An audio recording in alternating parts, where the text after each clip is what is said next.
Okay, so welcome to bigbandtheory.net. This is rock trivia questions, and one of the questions I have is a lot of rock bands, great rock bands, will do cover tunes. Even the Beatles, when they started out, they did Roll Over Beethoven by Chuck Berry. They did another Chuck Berry song.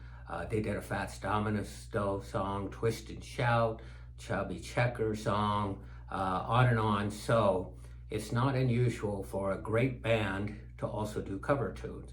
What is unusual, very unusual, is for a band to take a cover tune and blow out of the water the original artist and cover tune. So my question is, if you can name 1, 2, or 3 songs that is a cover tune that the new artist, when recorded and rearranged and replayed, absolutely blew the water out of the original tune. So think of those and I'll give you my answers. Pause. Okay, so the best redos in my mind of all time is All Along the Watchtower by Jimi Hendrix. Who wrote that? Bob Dylan. You can only imagine what his version sounded like versus Jimi Hendrix. I don't need to go on. Okay, here's one. Very first concert I went to when I had even barely heard about Van Halen. We show up at a little venue and watch them, and I had heard the Kinks version of You Really Got Me Now. Okay, never liked it. They played You Really Got Me Now. It blew me away. I didn't know that song could be so great. So Van Halen's version of the Kinks, You Really Got Me Now.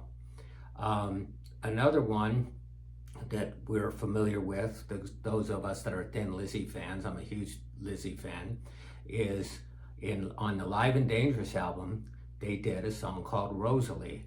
So cool. Even in the middle of it, they do what they call the cowgirl song, which is a version of the cowboy song, then go back into Rosalie. Unbelievable power rock ballad. So where did that come from? Bob Seger. Bob Seger and the Silver Bullets did that song. Bob wrote it, and you'd never want to hear it again after you hear Thin Lizzy's version. Okay, another one everybody's familiar with, Blinded by the Light, Manfred Mann's Earth Band. So you've all heard that song, a great rendition, so many parts, a fantastic bridge. They even play chopsticks in the middle and somehow make that sound fabulous. But the real artist, original artist I should say, that wrote that and recorded it was Bruce Springsteen. And again, you're never gonna even wanna hear his version.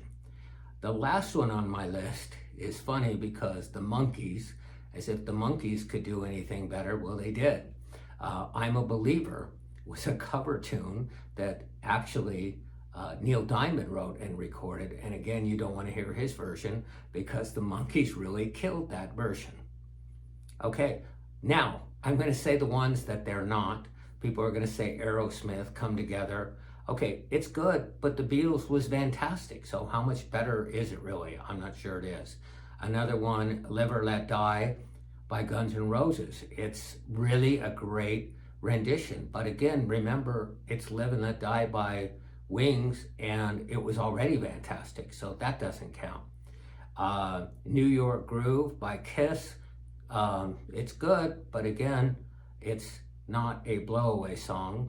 And then some people might say Korn, Another Brick in the Wall. Hello, you're covering Pink Floyd. I don't think you can even ever obtain that stature of any Pink Floyd song. So those are the ones it's not.